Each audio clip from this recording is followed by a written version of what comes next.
오늘 저희들이 함께 나눌 말씀은 창세기 29장 1절 한 절 말씀입니다. 원래 14절까지 말씀을 볼까 했는데 오늘 말씀 가운데서 하나님께 주신 딱 한 단어가 저희 제 마음 가운데에 오늘 깊이 있게 주신 부분이 있어서 한 절의 말씀을 가지고 준비했습니다. 우리 같이 세 번 연속해서 한번 같이 봉독하겠습니다. 시작. 야곱이 길을 떠나 동방 사람의 땅에 이르러.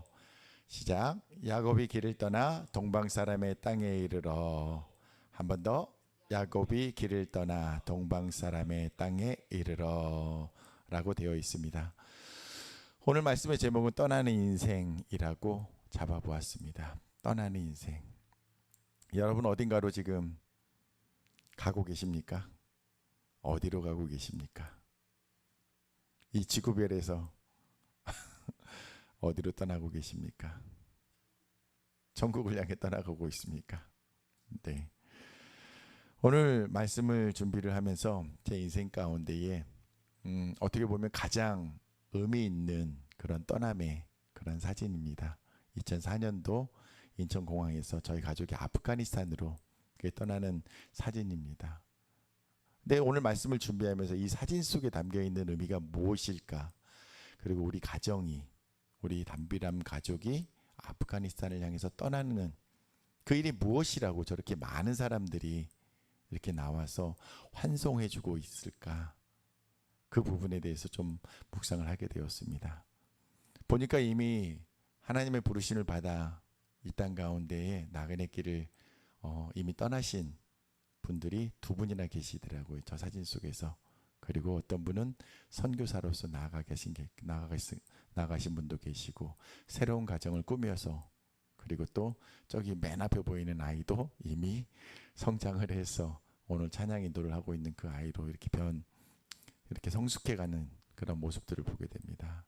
그리고 저희 형님, 그리고 손이 형님, 그리고 보니까 교회 동료들, 그리고 선교회 간사님들도 오시고, 이 모습들을 보면서 우리가 떠나감으로 인하여서 이 떠나감에 대한 우리가 어딘가로 간다는 것에 대해서 그렇게 아쉬워하고 또 그 길을 축복해 주기 위해서 많은 분들이 저렇게 기억하고 오셨었습니다.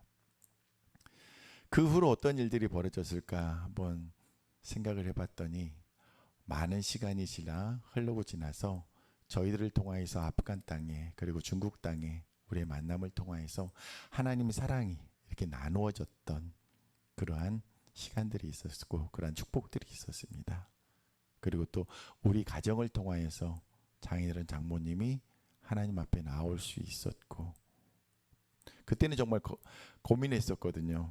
하나님, 저희가 저희 아버님 어머니께, 장인어른 장모님께 복음을 전해야 되는데 저분들을 향해서 누구를 보내주실 것입니까?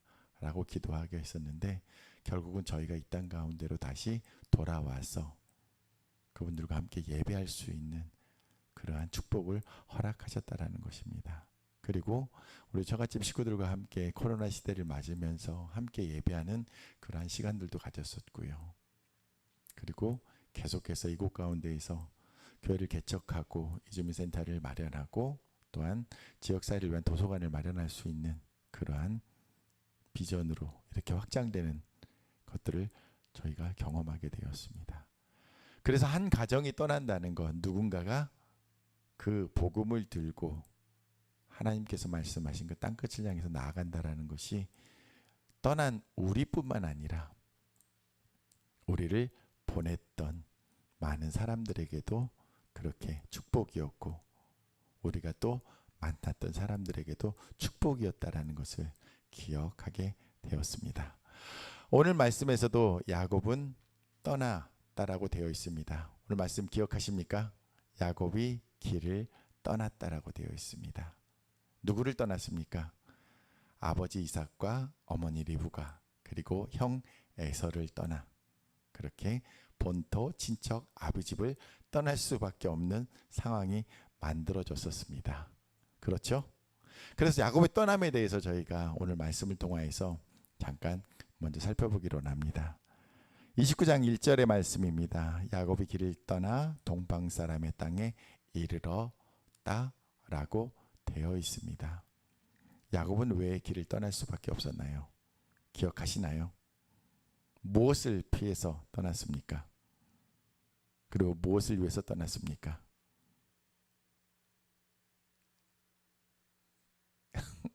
자, 창세기 28장 1절과 2절 말씀 우리 같이 읽겠습니다. 시작. 이삭이 야곱을 불러 그에게 축복하고 또 당부하여 이르되 너는 가나안 사람의 딸들 중에서 아내를 맞이하지 말고 일어나 밧단 아람으로 가서 내 외조부 부두엘의 집에 이르러 거기서 내 외삼촌 라반의 딸 중에서 아내를 맞이하라. 이삭이 야곱을 떠나보낼 수밖에 없는 상황이 되었습니다. 왜? 이제 믿음의 가정을 이루어야 되기 때문에. 그리고 아버지였던 이삭의 아버지였던 아브라함과 그리고 이삭과 야곱의 대로 이어지는 그러한 축복의 통로로서 그 계보를 이어나가야 되기 때문에 일어나 밧단 아람으로 가라라고 말하고 있는 것입니다. 그러면서 28장 10절에 보니까 야곱이 브엘세바에서 떠나 하란으로 향하여 가더니라고 되어 있습니다. 그래서 그 말씀을 쫓아 갔다라고 되어 있습니다. 저도 이제 지금 세 자녀죠. 이제 청년이 된 두 자녀를 생각하면서 이 아이들을 내보내야 되는데 라는 생각을 하면서 가거라라고 조금씩 푸시를 하고 있습니다. 이제 가정을 이루어야 되고 믿음의 가정을 이루어야 되고 직장도 가져야 되고 하기 때문입니다. 자, 28장 13절의 말씀, 15절의 말씀을 저희들이 함께 볼 건데요. 야곱이 갔을 때에 어떠한 축복이 약속되어 있느냐라는 것입니다. 우리 같이 말씀 한번 읽어보겠습니다. 시작. 또 본즉 여호와께서 그 위에 서서 이르시되 나는 여호와니 너의 조부 아브라함의 하나님이요 이삭의 하나님이라. 내가 누워있던 땅을 내가 너와 내 자손에게 주리니 내 자손이 땅의 티끌같이 되어 내가 서쪽과 동쪽과 북쪽과 남쪽으로 퍼져나갈지며 땅의 모든 족속이 너와 내 자손으로 말미암아 복을 받으리라. 내가 너와 함께 있어 내가 어디로 가든지 너를 지키며 너를 이끌어 이 땅으로 돌아오게 할지라. 내가 내게 허락한 것을 다 이루기까지 너를 떠나지 아니하리라 하신지라 라고 약속을 주고 있습니다. 이 약속이 주어진 그 배경을 여러분들 기억하고 계십니까? 야곱이 어디로 향하고 있습니까? 외삼촌 라반의 집을 향하여서 가고 있는 가운데 무엇을 피하여서 가고 있습니까? 장자권을 빼앗고 그 모든 축복을, 형이 받을 축복을 갖다가 자기가 취함으로 인하여서 형이 대노했습니다. 무척 화가 나서 죽이려고 하는 그러한 느낌을 받고 어머니 리브가가 외삼촌 라반의 집으로 피해 있어라 라고 어쩔 수 없이 도망하는 도망자의 신세가 되어서 가고 있는 가운데에서 베델이라는 곳에서 잠자고 있는 가운데에서 사다리를 오르락내리락 하는 가운데에 천사들이 사다리를 오르락내리락 하는 가운데에 어떻게 그때 하나님께서 약속해 주셨던 그 약속이라는 것입니다. 우리가 무언가 길을 떠나게 될 때에 야곱처럼 정말 아무것도 없이 떠날 수밖에 없는, 나는 정말 엄마 아빠랑 더 있고 싶은데 내 가족이랑 내가 편안한 곳에 있고 싶은데 어쩔 수 없이 떠날 수밖에 없는 상황 가운데에서도 하나님은 우리를 만나주시고 우리와 함께 하신다라는 것은 이 말씀을 통해서 알 수가 있습니다.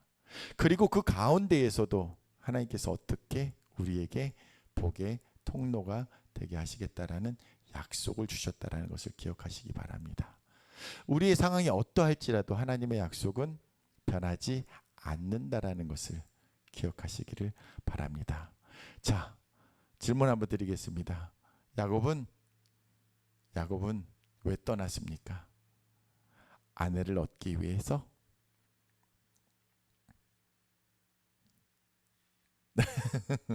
아주 중요한 답입니다. 아내를 얻기 위해서. 왜? 이삭의 아버지의 명령이 있었기 때문에. 그래서 믿음의 아내를 찾는다는 것은 굉장히 중요합니다. 그것이 하나의 목적입니다. 그런데 더 중요한 것이 무엇이냐? 섬김의 삶을 배우도록 하기 위해서 하나님의 시간 가운데에 보냄을 받았다라는 것입니다. 그래서 야곱이 아내를 얻는 과정 가운데에서 라헬을 얻기 위해서 몇 년의 시간을 투자를 했습니까? 처음에 7년의 시간을 그랬는데 라헬을 주지 않았어요. 왜? 언니였던 레아가 있었기 때문에. 그래서 7년을 더 섬겼다라고 되어 있습니다. 그런데 어떻게 그 라헬을 사랑하는 마음 때문에 7년을 7일같이 그렇게 보냈다라고 되어 있습니다. 그러면서 아마도 기쁨으로 그렇게 섬겼을 것입니다. 제가 연애했을 때를 생각해 보니까 제 아내를 생각하면서 연애랑 있으면은 뭐 앞에서 졸고 있어도 피곤해도 아내랑 있는 게 좋더라고요. 전화 통화를 하면서도 목소리를 듣고 있으니까 언제 잠들었는지 모르게 그런 시간들이 있어서 좋더라고요. 아마 야곱도 그러한 마음이지 않았을까. 우리 자녀들도 이곳에 있는 모든 청년들도 그러한 기쁨을 누리시게 되기를 예수님의 이름으로 축원드립니다.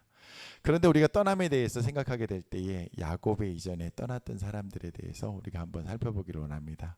떠남에 대해서 우리는 누구를 기억할 수 있을까요? 아브라함을 기억할 수가 있습니다. 창세기 12장 1절 너무나 잘 알고 있는 말씀입니다. 함께 읽겠습니다. 시작. 여호와께서 아브라함에게 이르시되 너는 너의 고향과 친척과 아버지의 집을 떠나 내가 내게 보여줄 땅으로 가라라고 했습니다. 보여준 땅으로 가라 그러지 않으셨어요. 내가 가는 도중에 너에게 알려줄게. 그곳으로 계속해서 가라고 말씀하셨다라는 것입니다. 정확한 목표 지점이 어디 있는지 모르지만 하나님께서 가라고 하셨기 때문에 갔다라는 것입니다. 그리고 어떻게?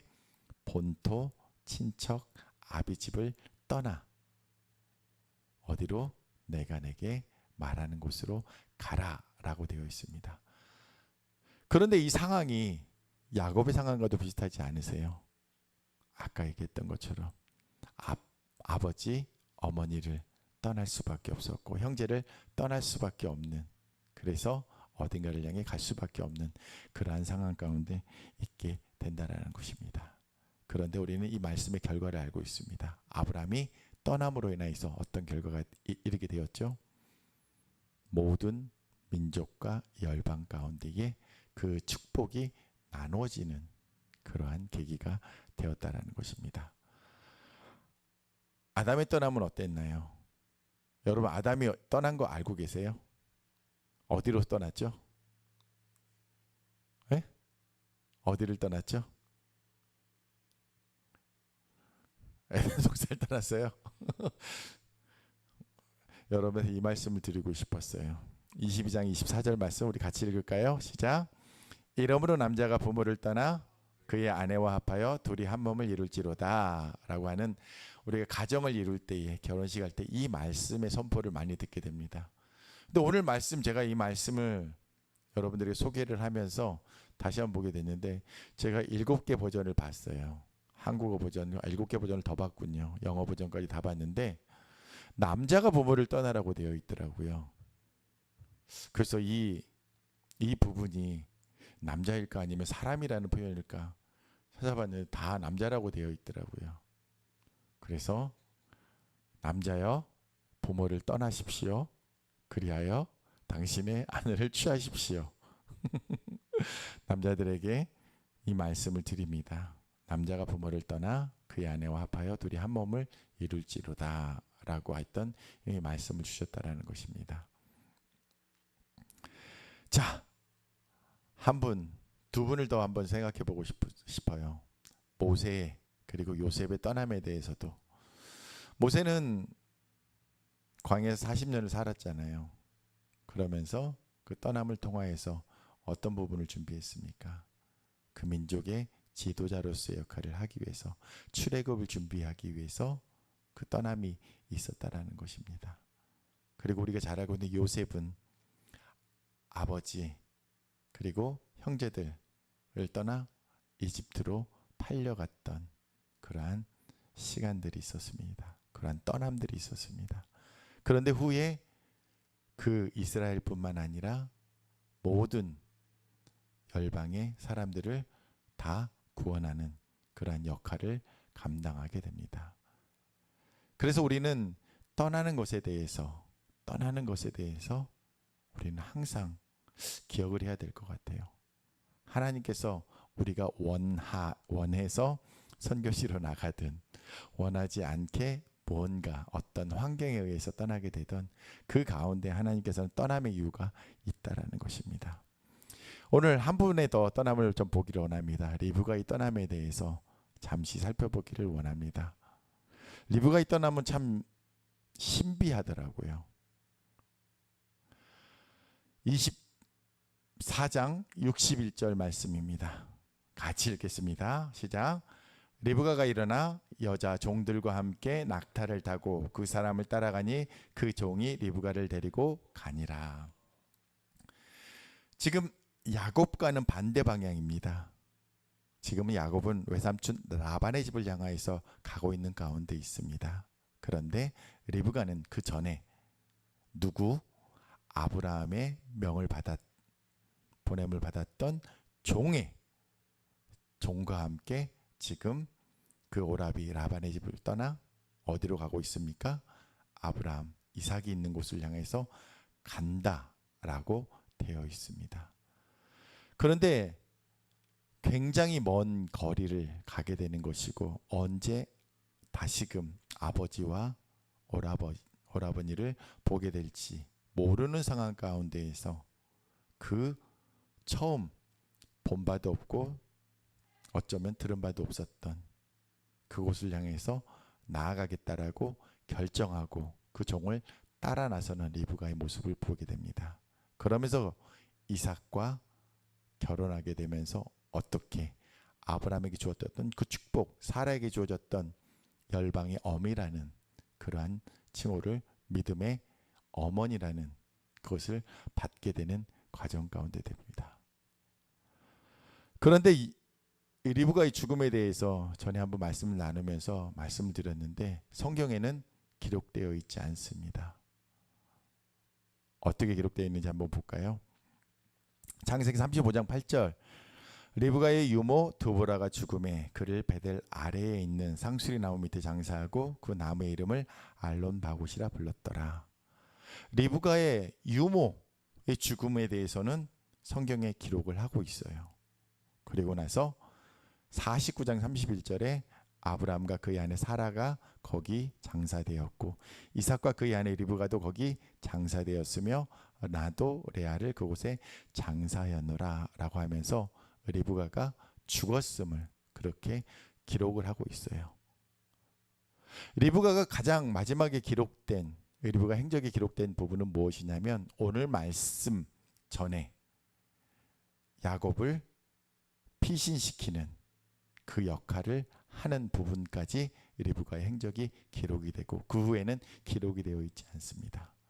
그래서 이 부분에 대해서 많은 성경학자들이 왜 그랬을까? 왜 성경은 리브가의 죽음에 대해서 이렇게 중요한 아브라함과 사라 그리고 이삭과 리브가 그리고 야곱과 라헬의 죽음에 대해서 명확하게 사라와 라헬의 죽음에 대해서 애통해하는 아브라함의 모습과 야곱의 모습을 기록했는데 왜 리브가의 죽음에 대해서는 기록하지 않았나라는 부분들에 대해서 연구를 해서 몇 가지 결론을 이야기하고 있습니다. 그런데 거기 부분에 대한 이야기를 나누어 드리면 이렇습니다. 야곱이 누구에게 장자의 권한을 주려고 했습니까? 그 축복을 주려고 했습니까? 에서에게 주려고 했습니다. 그런데 남편이었던 이삭의 계획을 다 망가뜨린 사람이 누구였습니까? 리브가였다라는 것입니다. 그리고 리브가는 어쩔 수 없이 이삭을 떠나보내게 됩니다. 그런데 리브가는 분명히 자기의 모태 중에서 이 쌍둥이 야곱과 에서가 두 민족을 이룰 것이라는 그런 신탁을 받았었습니다. 그리고 누가 작은 자가 큰 자를 그렇게 할 것이다라는 부분들에 대한 하나님의 그런 계시가 있었기 때문에 그럼에도 불구하고 세상사를 살아가면서는 어그러지는 부분들이 있었다라는 것입니다. 그래서 이 상황이 벌어짐으로 인하여서 사랑하는 야곱도 멀리 떠나보낼 수밖에 없었고, 이제는 리브가만 홀로 남아있는데 이삭에게도 아마도 사랑을 받지 못했을 것이고, 그 아들 맏아들이었던 에서로부터도 아마 어머니 정말 너무하시네요 라고 하면서 아들의 사랑도 받지 못하는 그런 상황 가운데 있지 않았을까. 그리고 에서가 화가 나서 맞이하였던 이방 며느리들이 또 있었습니다. 그 며느리들이 함께 또 그 어머니를, 굉장히 시어머니를 괄시하지 않았을까. 그래서 그 리브가의 삶은 그 후로 굉장히 난처한 상황 가운데 그렇게 이르지 않았을까. 그러면서 성경에서도 리브가의 죽음에 대해서 기록하지 않고 있지 않나라고 보고 있습니다. 아무튼 이 부분은 이제 하나의 설로서 여러분들 가운데에 말씀을 드립니다. 하지만 그럼에도 불구하고 리브가 이 믿음을 통하여서 그 신실했던 그 종을 만나서, 아브라함이 보냈던 종을 만나서 신실하게 그 낙타와 그 기도의 응답으로써, 그리고 기꺼이 그 종을 쫓아 믿음의 계보를 이어가기 위한 그러한 믿음의 결단을 했던 리브가라는 여인의 삶은 참으로 아름다운 삶이었습니다. 그리고 그가 떠났기 때문에 하나님의 계획은 우리가 지금 보고 있는 것처럼 계속해서 믿음의 계보 가운데, 역사 가운데 이어지고 있다라는 것입니다. 저는 아내와 함께 온누리교회에서 청년의 때를 보냈습니다. 결혼을 준비하면서 아내에게 이제는 우리가 결혼도 해야 되니까 같이 온누리교회에서 선교사로서 준비하면서 나가는 것이 어떻겠니? 라고 어떻겠습니까? 라고 그렇게 존댓말로 물었습니다. 반말로 하지 않았습니다.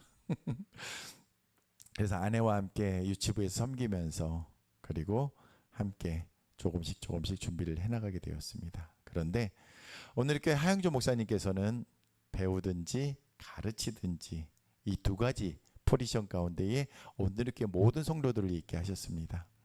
그래서 말씀을 배우는 그러한 동반자 가운데에, 아니면 가르치는 양육자 가운데에 있을 수 있도록, 그래서 이 두 가지 포지션이 아닌 그런 무의미한 곳에 있지 말고 배움 가운데 나아갈 수 있도록 그렇게 이끌어 주셨습니다. 그래서 오늘 특별히 오늘교회는 40주년이 되었습니다. 오늘이 40주년 기념 주일입니다. 그래서 오늘께서 지금 40주년 예배가 드려지고 있을 것인데, 오늘 박수 한번 칠까요?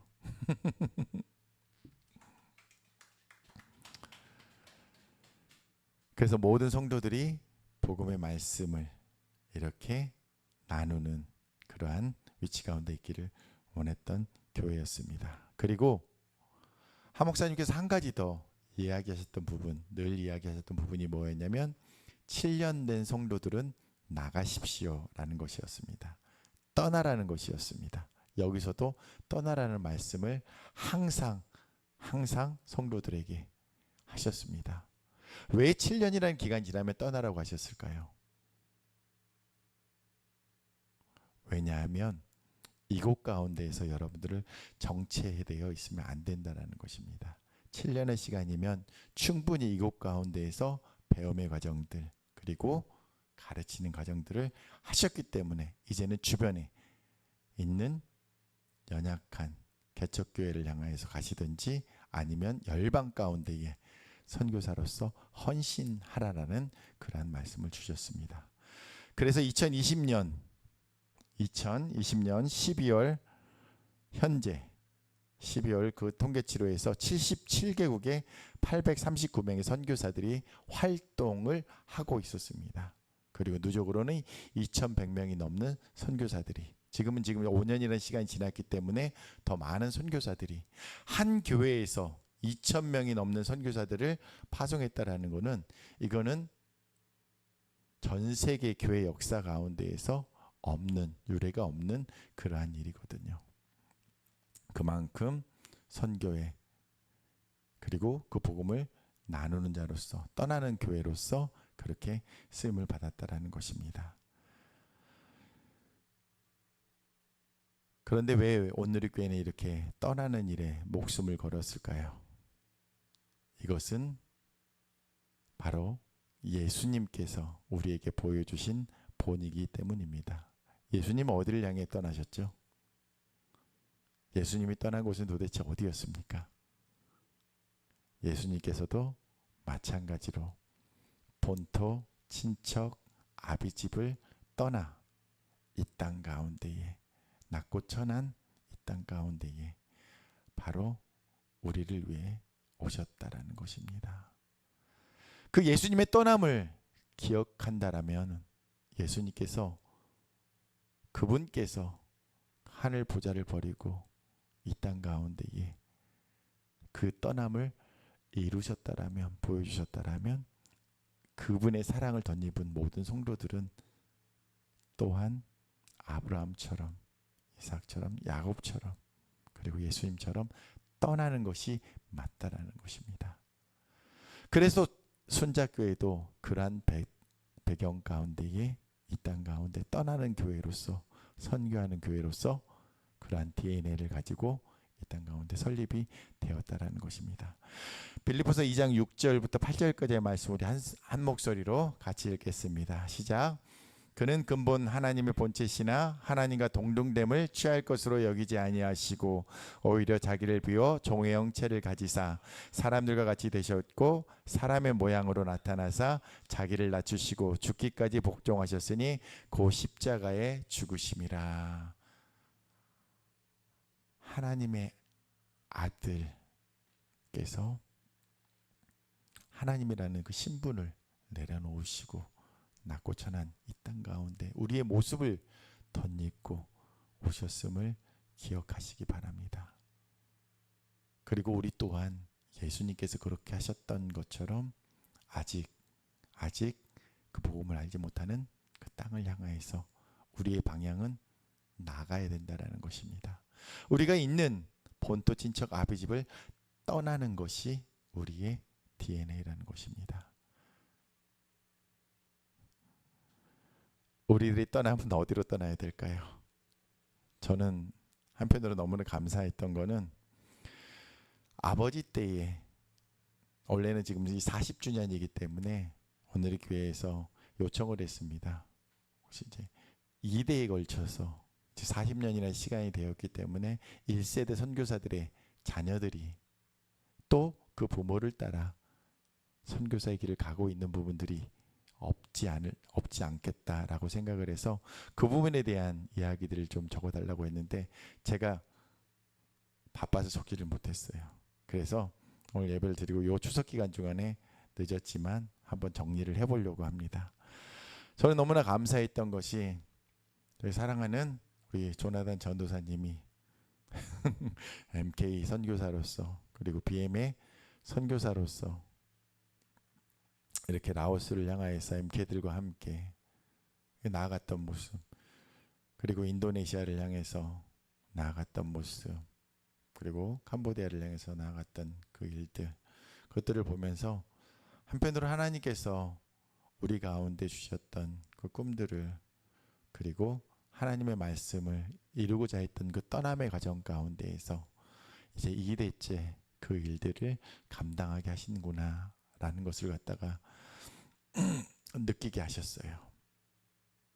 그래서 앞으로 우리 조나단 전사님이 또 이뤄나갈 그 가정 가운데에 함께 꿈꾸면서 하나님께서 기뻐하시는 이 일 가운데에, 예수님께서 우리 가운데 보여주셨던 이 일 가운데에 더 헌신하면서, 그래서 정말 언더우드 그리고 그 가정처럼 하나님의 복음을 위해서 1대뿐만 아니라 2대뿐 아니라 3대 계속해서 그렇게 선교사로 헌신하는 가정으로서 준비되는 그러한 복된 그러한 믿음의 가정으로서 살아갈 수 있기를 예수님의 이름으로 기도하며 그리고 축복하며 응원합니다.